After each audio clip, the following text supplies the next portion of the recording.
Welcome back to Bourbon Barrel Talk. I'm your host, Scott Minton. Today we are sitting on, I'm going to call it the campus of Log Still Distillery here in Gethsemane/New Haven, Kentucky. And we are sitting down with the master distiller, proprietor, president, CEO, jack of all trades, master of some. Tour master, yeah.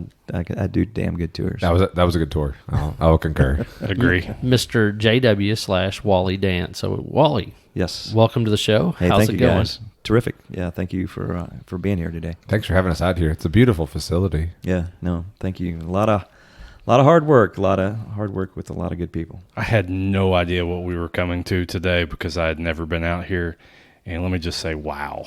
Yeah. I agree. I had a friend of mine come out here a couple of times, and he was like, you have to go check it out. Like, they have an amphitheater. There's a distillery. They're building a tremendous amount of things. And I'm driving out here. I'm like, no, this must be somewhere else. He lied. He lied to me. He lied. I'm being catfished. Yeah, I know. Then you pull up to the distillery, and it goes on forever, and it's amazing. Absolutely. I mean, honestly, I sat down and tried to put some questions to what we were going to talk about today, just based off website and not having any other knowledge of it.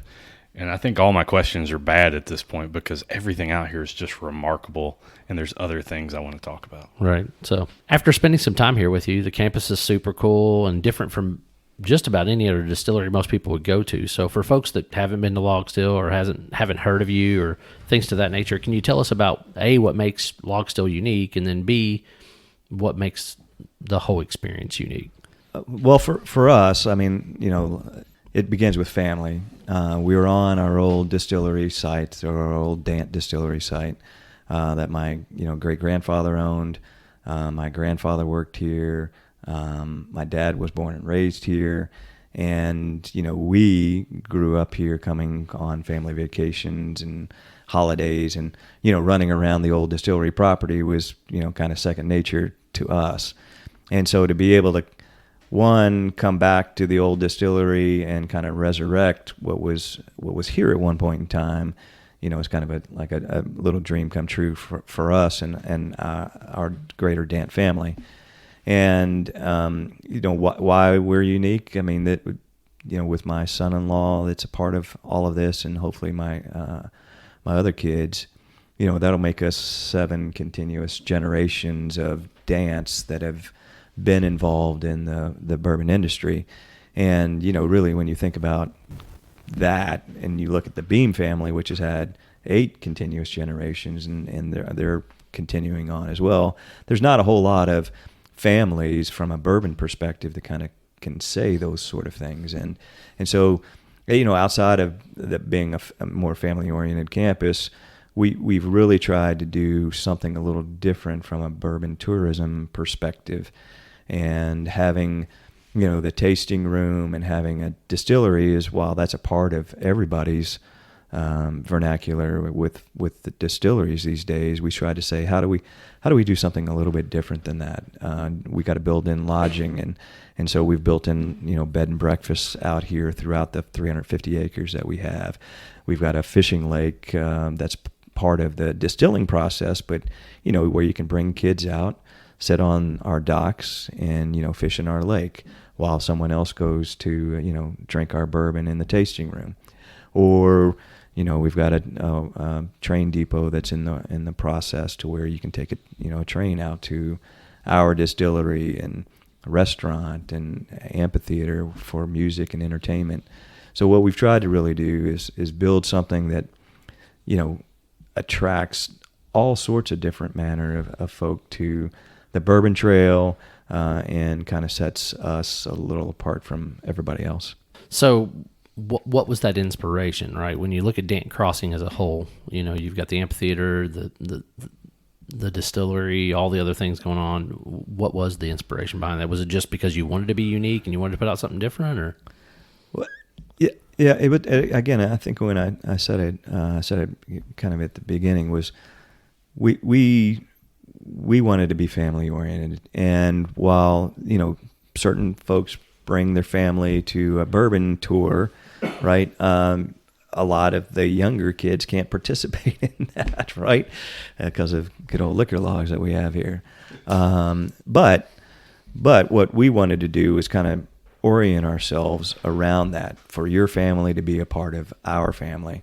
And then secondly, we talk about community. How do we build up this community that, gave back to our family multiple generations? And to be able to do something like this, to bring tourism dollars to New Haven, New Hope, Gethsemane, was really a goal of ours.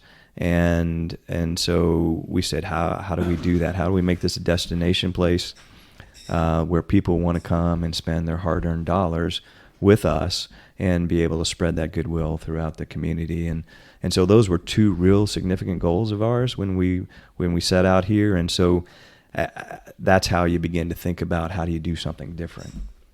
How has the community embraced the construction that's going on and the project and really the end goal of what you're going to have?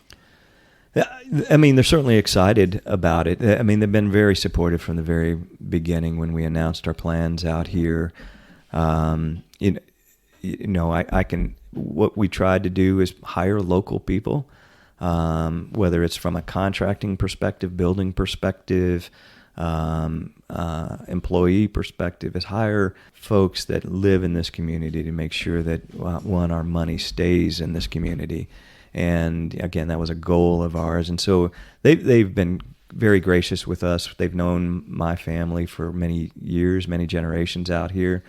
And so for us to be able to return and be back in here, they've certainly embraced everything that we're doing out here.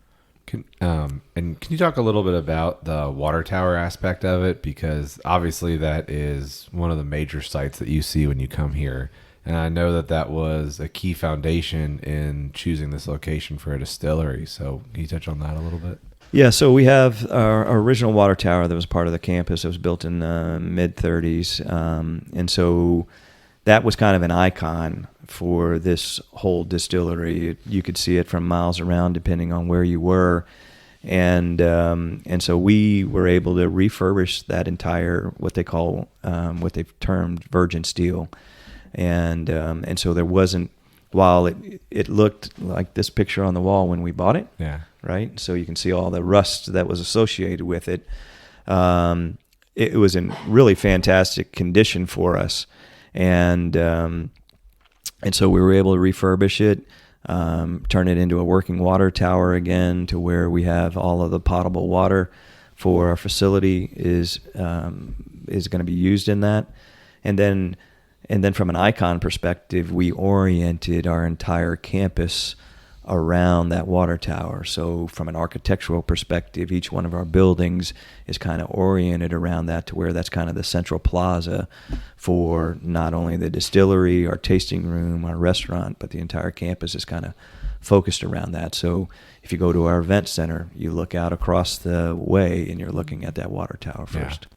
That's awesome you call it. I love that you refer to it as like a campus instead of a distillery, because I mean, when people come out here, it's really just more than a distillery. It's a whole experience. So I think that's awesome. Oh, I agree completely. When Scott said, let's go, I'm thinking we're going to a distillery. That's cool, but this is much, much more. And I think that's what's really hit me today is the magnitude and size. You're over 300 acres out here? Yep. Yeah. A little under 350 acres. Yeah. Continuous acres.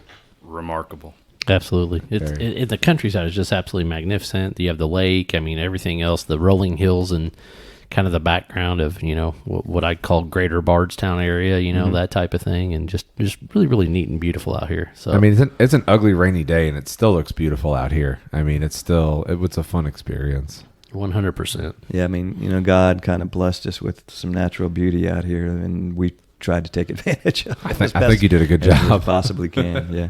So let's dive into alcohol. I mean, that's what Bourbon Barrel Talk is all about. Mm-hmm. When we love everything spirit related and things to that nature, and not quite everything. We love everything spirit related. You don't always like other things. That is true. So we're going to drink a couple things actually that I'm not typically a big fan of today, but we're going to drink it, try it, and have a little fun with it and go with that. But tell us a little bit about your two kind of like what I would consider looking at the website, things like that, the brands that are going to kind of put you on the road of success, the Rattlesnap and then the Monk's Road series, and give us a little bit more detail behind those. Yeah, so Monk's Road is our what we call our premium Kentucky brand, and so all of that will be made here on site, on premise.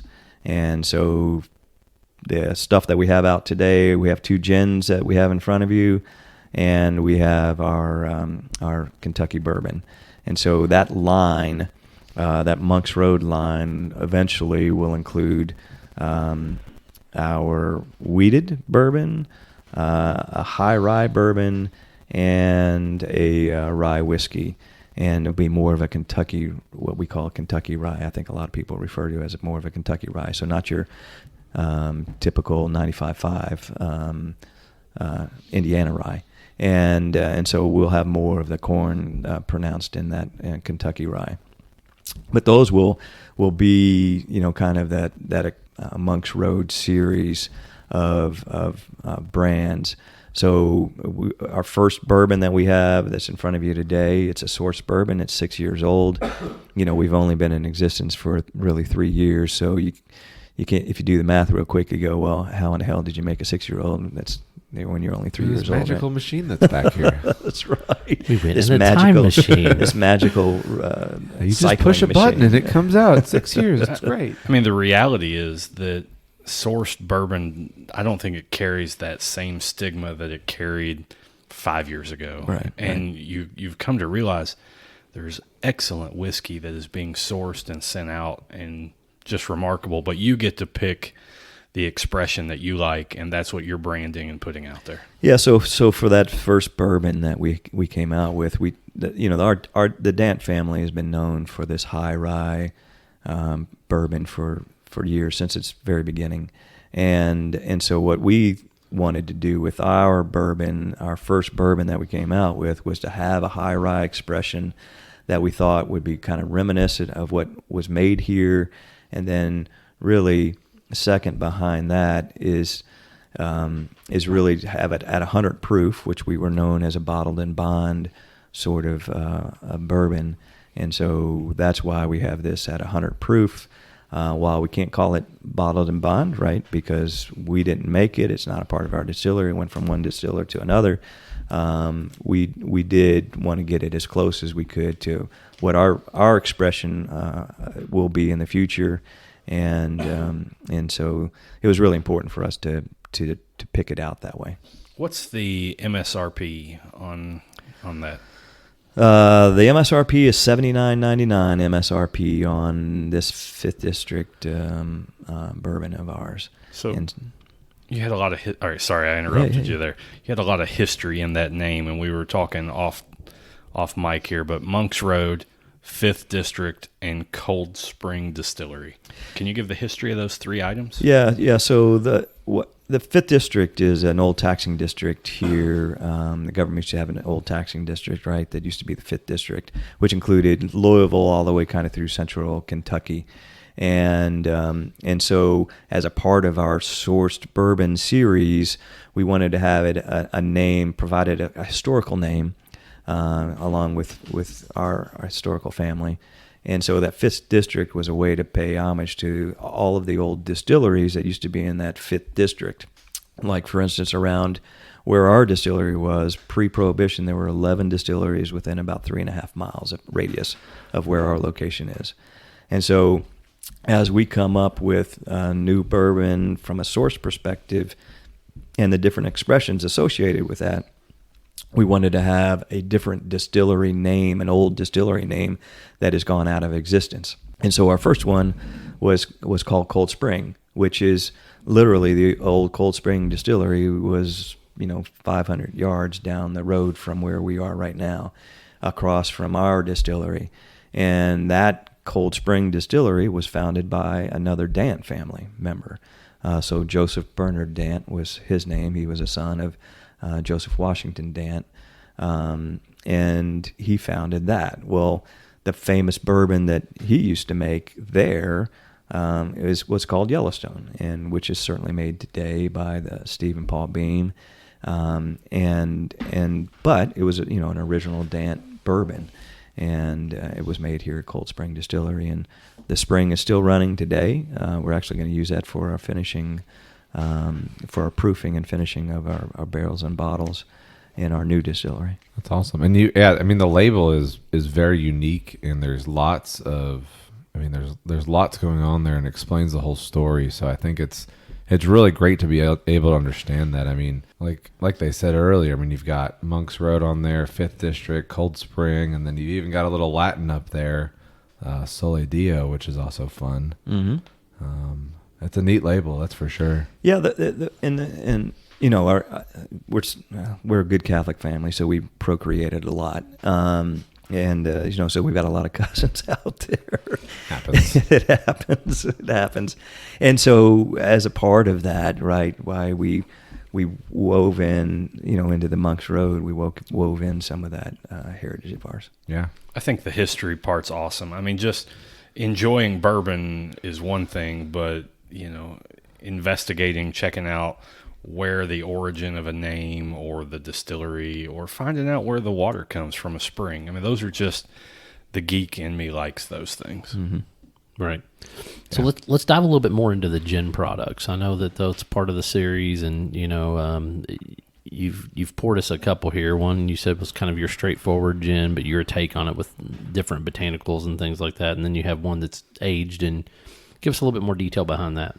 Yeah, sure. The dry, what we call our dry gin, we looked at it. I looked at it from a flavor profile perspective and botanical perspective. And while I love gin, and I've always loved gin, and why are we talking about gin? It's because you can experiment with it, right? With a vodka, outside of the grains, right? Whether that's potato, wheat, corn. A vodka is a vodka, right? You distill it, and then you distill it, triple distill it, quadruple. Then you mix it and drink it. Sorry, for vodka fans out there. and look, and there's a lot of people doing that, and that's all fine, well, and good. And you look at the category, and you go, it's a pretty crowded category. And the other side of that was, because you can have fun with gin, you can take a botanical mix and just mash something up and, mix something up and do something different with it. So it kind of gets into this whole experimental side of it. They said, let's try something and be unique, try something different. And really, we thought we could compete in that category pretty well. I'm a big gin fan. My wife's a big gin fan. And her name is Jenny, by the way, Ginny. And so we thought we could have some fun with that. And so that dry gin that we have is really meant to be kind of an everyday drinkable gin. And while you always have juniper in all your gin, we didn't want it to overpower that flavor profile. And so we really wanted to balance between that juniper that you taste on, kind of on the front, with some more citrus notes. And so we've included I'm a big coriander fan, so there's coriander in there.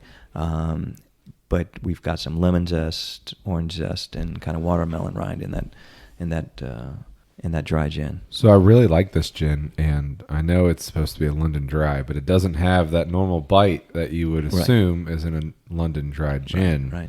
And so I really want Scott's opinion, because he's the most critical of gin, because he doesn't like it. I am probably definitely the most critical on gin. I don't hate it. We'll just put it that way. That is a compliment. And that is a compliment. Take it. There you go. He says that about me some days, and I take that as the nicest thing he said sometimes. But it's definitely different, right? Like it doesn't drink like a typical gin. It really doesn't. You don't have that heavy pine or that almost like cedary, weird, woody undertones. But I get a little bit of the coriander. I get some of the lemon zest. Mm-hmm.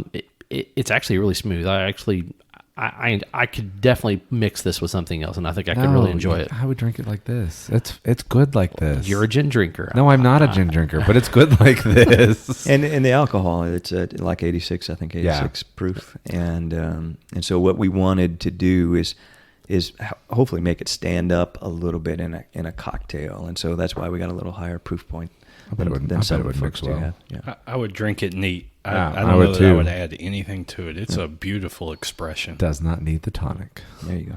Right. Did you guys ever mess around and try to make this at like Navy strength to see what it would be like, or?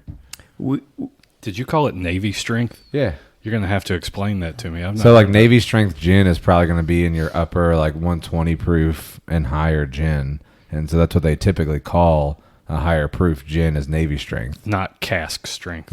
Okay. Yeah, So it because doesn't go into so a when cask. when it comes off the still, once the gin comes off the still, it's usually around 160, Yeah. and so I've tasted it like that. It'll burn your ass. Up.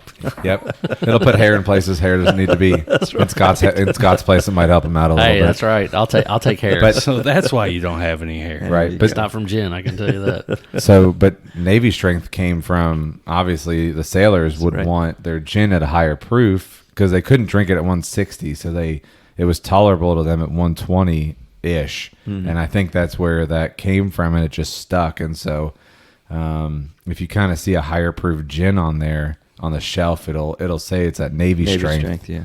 So that's a gin term, Navy strength. Yeah. Okay. Yeah. So It's got great legs to it, though. I mean, it hangs to the glass. It gives you all the thing you want for a good I drink. really like it. And what's kind of your price point for this? So you'll see it retail on a shelf anywhere from, I've seen it as low as 22 at some That's an places awesome to price. 29 to 29. That's I a- think we've said MSRP at 29, but depending on the retailer, Yeah, that's So- a great price for that. And that's why it flew off the shelf and you couldn't get it anywhere. Well, this think the one, next one the flew off next the one shelf. was our barrel finished is the one that kind of flew off the shelf. This one, while this one's doing extremely well, we didn't require aging on this one, right?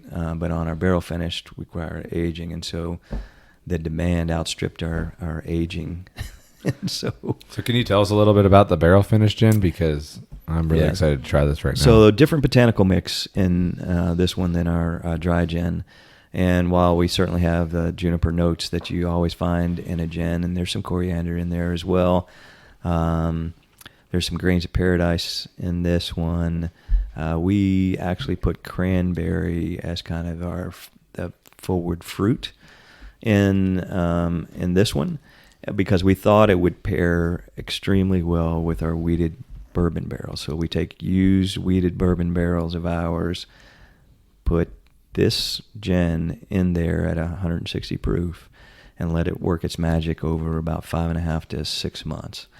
And so what it really begins to do is impart that sort of wheated bourbon taste, flavor profile into, and that char and the vanillins that come out of that, nutmeg that comes out of that, and you really begin to get a gin that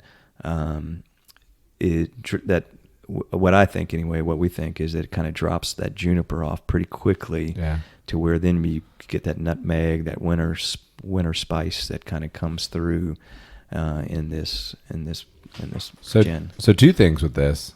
One, I see why it flew off the shelf. Yeah.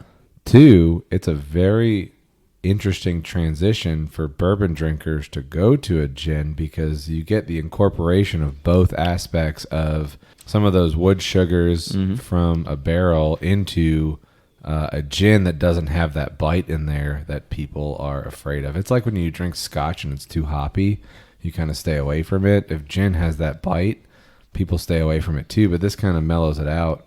So I think it's an awesome transition, and it's good. Yeah, no, I like this I'm one just a going to lot. go ahead and say it's good. No, I do. I like this one a lot, actually. And I think the thing is like you said, the wheated barrel brings some sweetness to it. Like it gives a little bit more of that sugary note, a little bit more.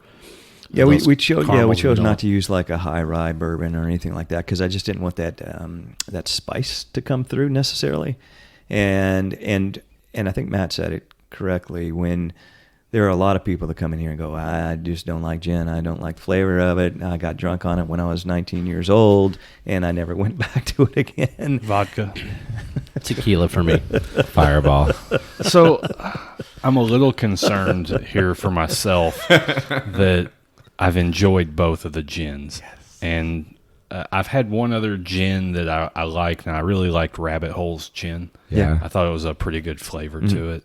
But I'm concerned that if I find more gin like this, that I'm going to end up going down that, quote, rabbit hole of gin along with the, several hundred bottles of bourbon. And I'm just concerned for my pocketbook a little bit because both are really good. You know what? This is probably easier in your pocketbook than the bourbon. It will be. But actually, I like the dry gin. I like them both, but I like the dry gin just better than the barrel finished. Yeah, good. I keep going back to the dry gin. It's growing on me, but it's definitely different. But It's different than any other gin I've ever had. It's not your normal London dry gin. Correct. Like, Right. If you were to compare this to 5 other London dries, you'd be like, yeah. well, how is this in the same category? Yeah, but it's good. It's not Beefeater. It's not, Oh, no, that's right. Sorry, I just threw up behind me. I mean, I'm just saying it's not that super dry, bitter like type gin, but Yeah. I don't know. Definitely unique and great products you got going there for sure. And let's Thanks. get to the cornerstone of this.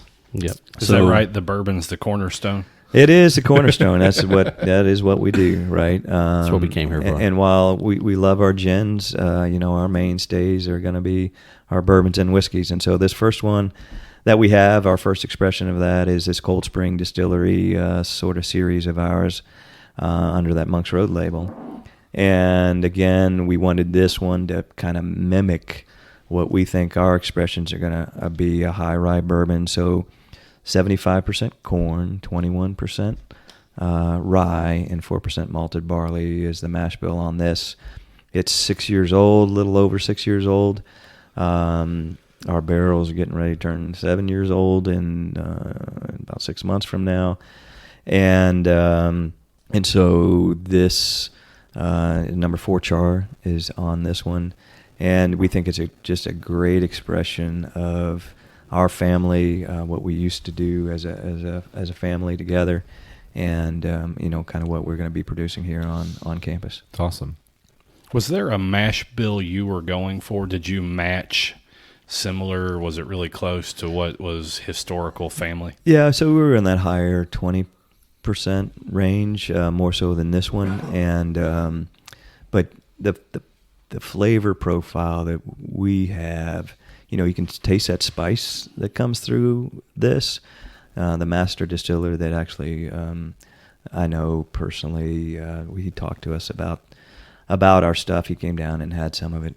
He looked at me and goes, "I've told my guys not to sell that shit anymore," because he loves it, and so this is a great opportunity for us to be able to kind of put something out there that we're really proud of. That was done extremely well, and it's really done well in the barrel, and we think it's a great expression of something that's going to be reminiscent of what we have. There's something definitely unique about it. Like I'm sitting here trying to picture what brewer's malt was put in with this. I don't know. It's like it's nice and creamy up front, and then you get the rye kick on the middle and the back end of it. So you don't get that rye up front, which is nice. Right. So it doesn't scare you away from a second drink, but it finishes with a heavy rye. Yeah. That spice back there, that allspice is nice. Yep. And here I thought it had a nice, smooth, sweet flavor, but maybe it was that creamy. Wow. It can be. Maybe that's what I Either was or. getting at. Good flavor. Yeah. Thanks. It's nice up front. Yeah, it surprises a lot of people when you talk about a high rye bourbon. They all expect you to get that punch. A lot of times you get that punch, and this one doesn't do that. Kind of, it's really subtle and then provides it on that. It kind of builds. Like the more you drink it, you get a little bit more of that rye. It kind of hangs on the front part of your tongue and on the mid palate, and I don't know. It's really good. Yeah, and you get that. You got a little of that Kentucky hug because it's 100 proof, but it doesn't overwhelm you. It's the job done. That goes nice with that barbecue truck that's outside. That smells awesome, by the way. Lunch. Right. And then, can you tell us a little bit about the Rattlesnap? So I really like the label on that, and the color in those bottles look fantastic as well. Tell us a little bit about that and kind of the history behind that name. Yeah, so the Rattle and Snap is going to be our Tennessee whiskey expressions. And so I've been in Tennessee, or lived down there now for 22 years before being back here on our homestead. And longest I've lived in anywhere in my entire life by about fourfold. And so what we wanted to do is kind of also have this house of brands. While we've got the Monk's Road, we also wanted to have some Tennessee whiskeys in our portfolio of brands. Rattle and Snap is an old pre-Civil War game of chance, And so the story behind Rattle and Snap is there's actually a home, an old plantation home in Tennessee, in Columbia, Tennessee, called Rattle and Snap. And that plantation home was won in a game called Rattle and Snap. So you take dried out beans in your hand, rattle them around, and snap your wrist, right, and let them go.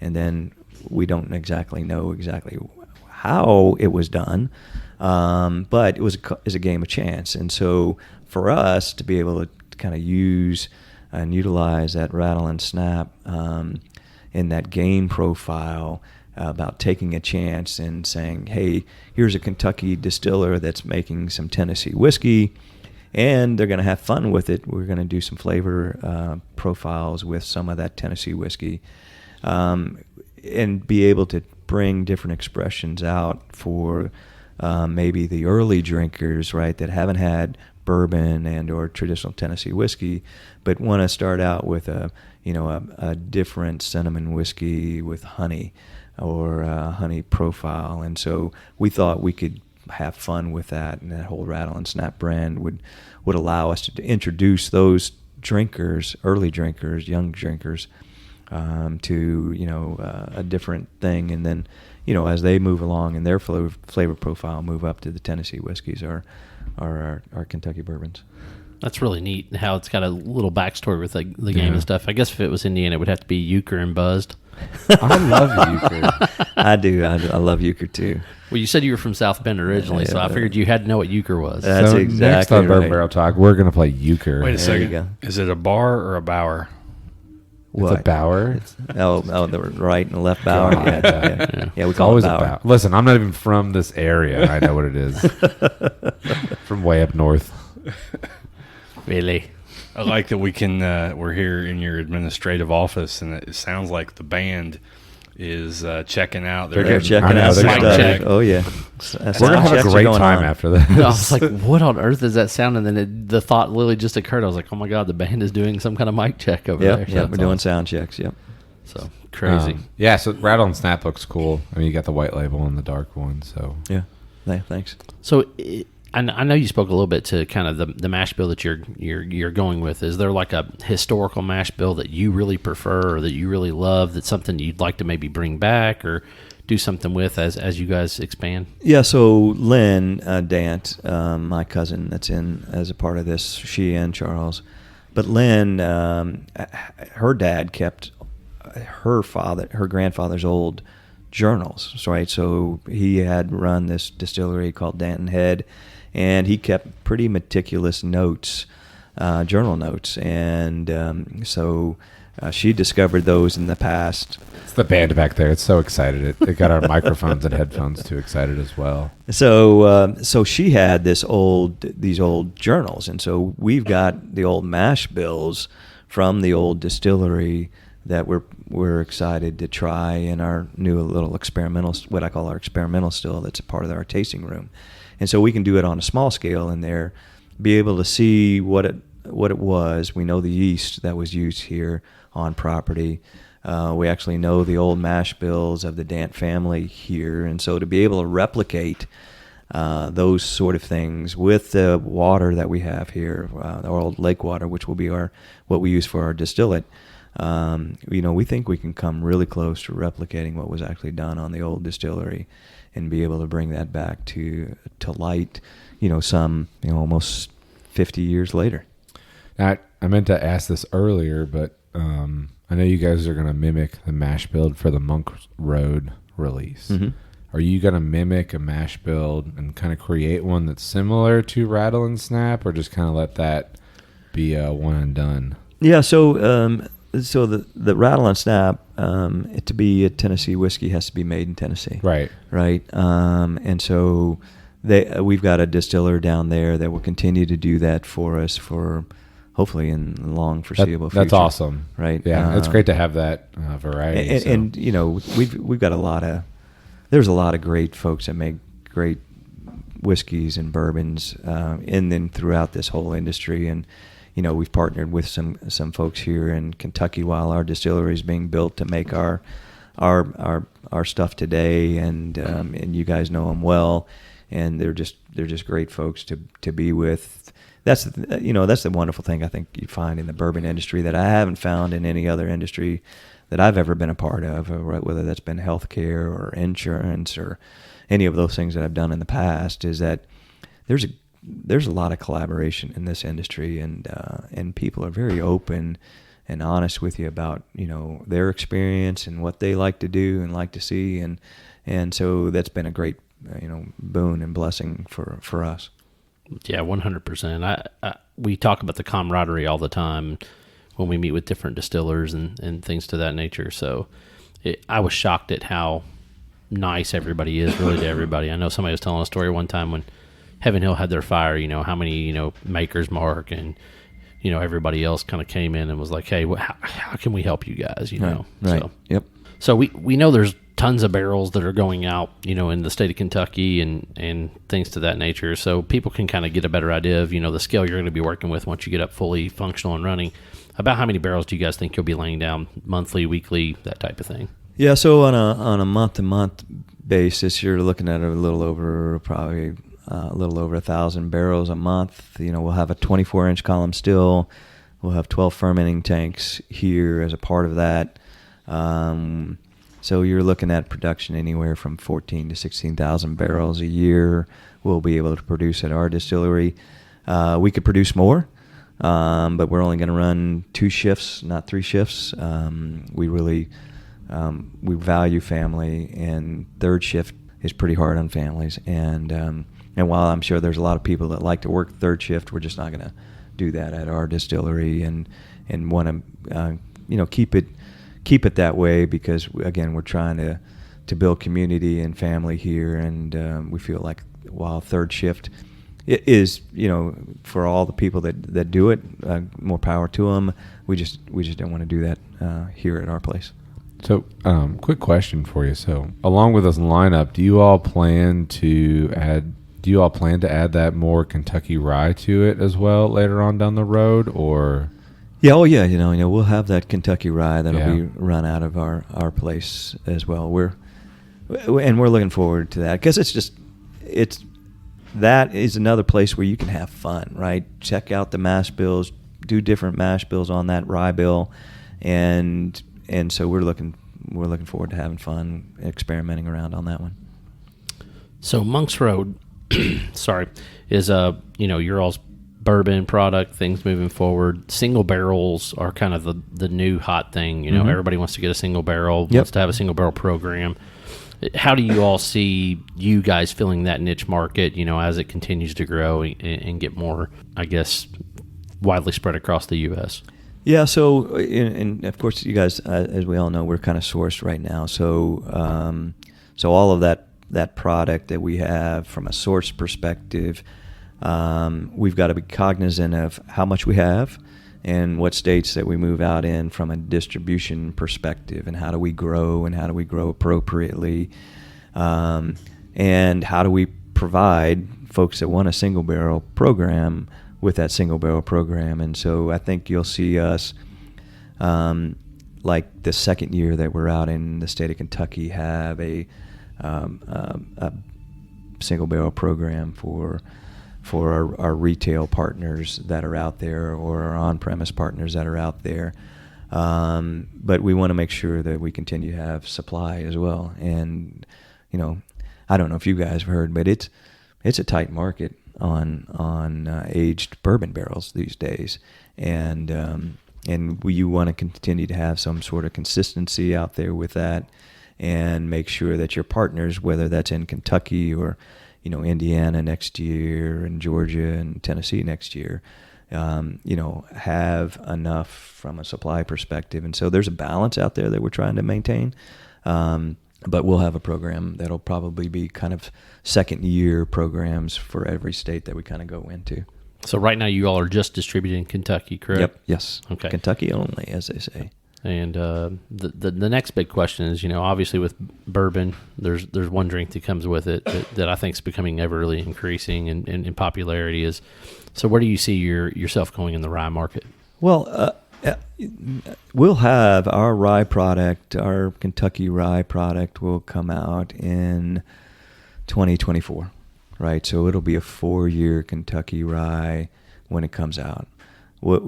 Particularly on our Monks Road series, we're not allowing anything out from a bourbon or whiskey perspective unless it's 4 years old. We're pretty adamant about that. While there are some younger ryes, and a lot of people bring out younger ryes, we really want that marrying of the barrel and the whiskey to be released at the right time, and that's pretty critical for us. And so you'll see us come out with a 4-year-old rye in 2024. Super excited to try it. Also, a kind of random question at this point, but were you able to keep the old Cold Springs Distillery DSP number, or did you have to file a new one for log still? So our DSP is number 47. Okay. Right? Yeah. And so that used to be the old Danton Head Distillery was number 47. And then when they were bought and purchased in 1940 and then kind of purchased again by United Distillers, that distillery kept number 47. So when they became a J.W. Dant distillery, it was number 47. And so once they closed in 1962 and then kind of finished out the warehousing of whatever was left over in 1970, 71, that basically went dormant and never to be used again. And so then we, knock on wood, worked with the good senators here in Kentucky, our representatives here in Kentucky, to work with TTB in Washington, D.C. to get back our old number 47. And so number 47 was the distillery number. They gave it back to us. We're honored that they gave it back to us. We kind of had two things going for us. One, the Dant family heritage associated with that, and then the old distillery site. And so while the government hasn't been doing a whole lot of that lately, they did do it for us, and so we got back number 47. The actual Cold Spring Distillery DSP number was actually 240.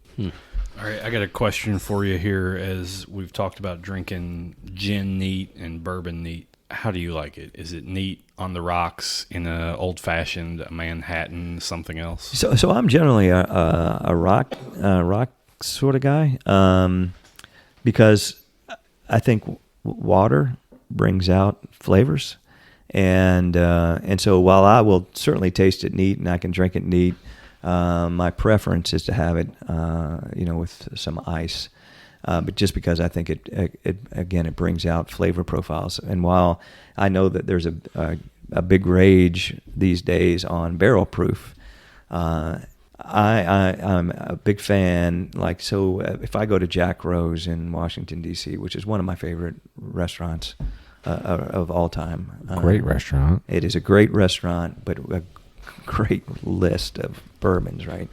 And I go there, and you start out neat.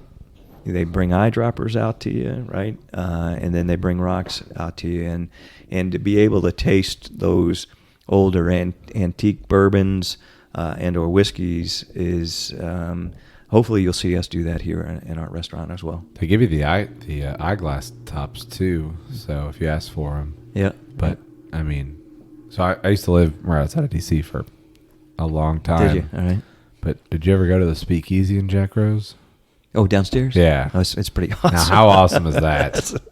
It is. It's and that's pretty like cool. you have to make it like 3 months in advance reservation these days. Oh yeah, I mean but it's. You think you walk into Jack Rose and you think the bourbon room up there is great, and then you're escorted to the Speakeasy downtown, and you're like, oh, these exist. Oh yeah, what they've done. It's amazing. It's pretty amazing. There's a few places in the United States that have kind of done that. There's a great place out in Seattle that actually has a lot of that same stuff. Yeah. And Chicago too. I mean, Delilah's out right. there, and Chicago's fun. Oh yeah. Do we have anywhere in Louisville? My basement. Look where we're going today, Scott. Yeah. Going to the House of Jasnoff. Yeah. Actually, I could take you down into our little cellar here. And on this note, we're going to wrap up early. All right, we're going to take motion to adjourn. Motion accepted. All right, I got a few more questions, so you're gonna have to work just a little bit No, longer. we already- Yeah. Mom, we need to go now. He offered bourbon bunker. Let's go. There you go. So, I'll just show it to you, damn it. Damn. all right, Not opening it up. Well, Not yet, hold on anyway. one second. I got to hold it from my restaurant. so looking at the campus, you've got the restaurant coming in, you have the event center coming in.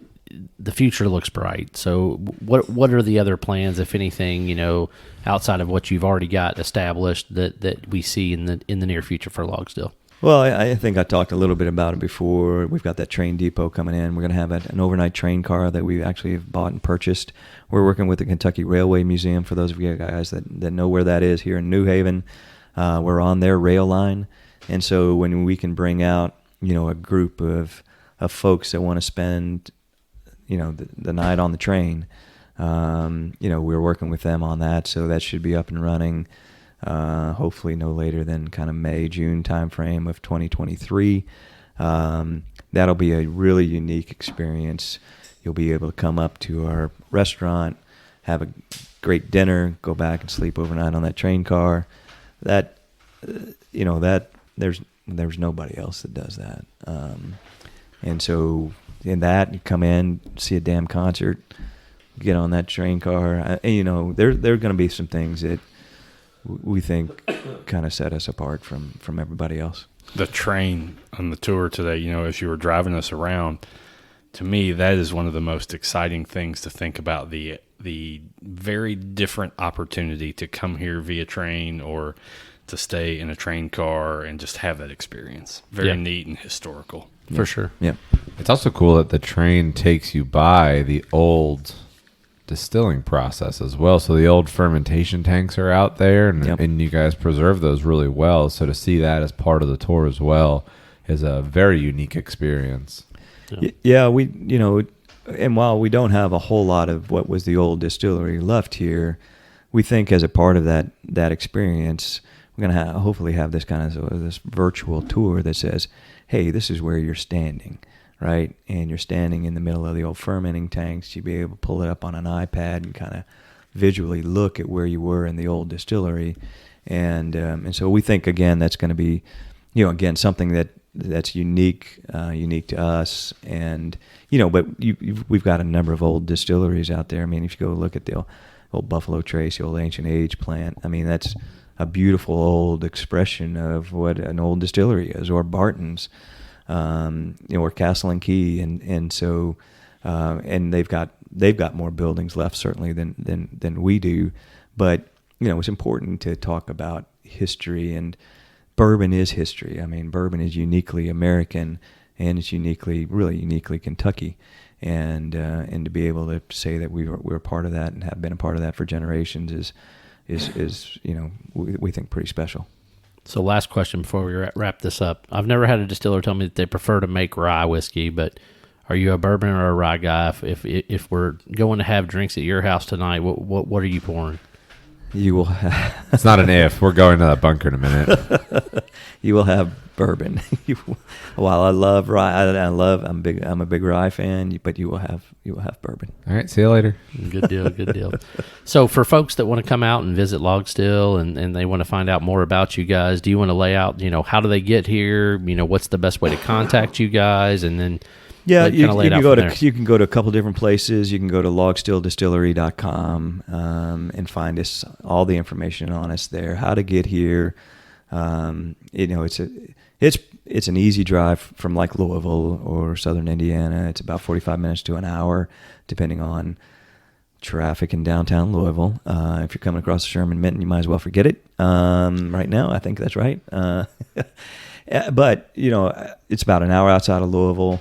We're 2 hours outside of Nashville, an hour outside of Lexington. So we're near Bardstown, 14 miles away from Bardstown. So everybody knows how to get to Bardstown, bourbon capital of the world.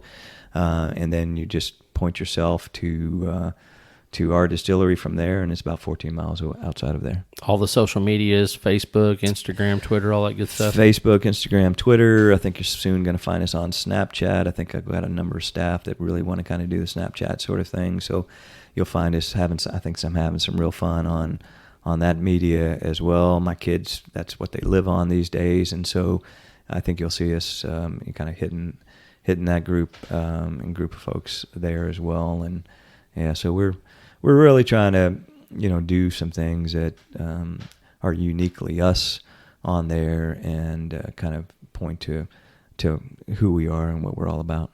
Well, Wally, we appreciate your time today, and if you want to find us at Bourbon Barrel Talk, you can find us at our website. You can look us up on Facebook, Instagram, and Twitter. We've had a great time out here at Log Still. Make sure you're hitting the subscribe button so that way you get our episodes immediately, and any questions, comments, or concerns, make sure you send them to the Facebook or our email account at bourbonbarreltalk@gmail.com. This is Scott, Josh, Matt, and Wally signing off. Peace out. Hey, thank you guys.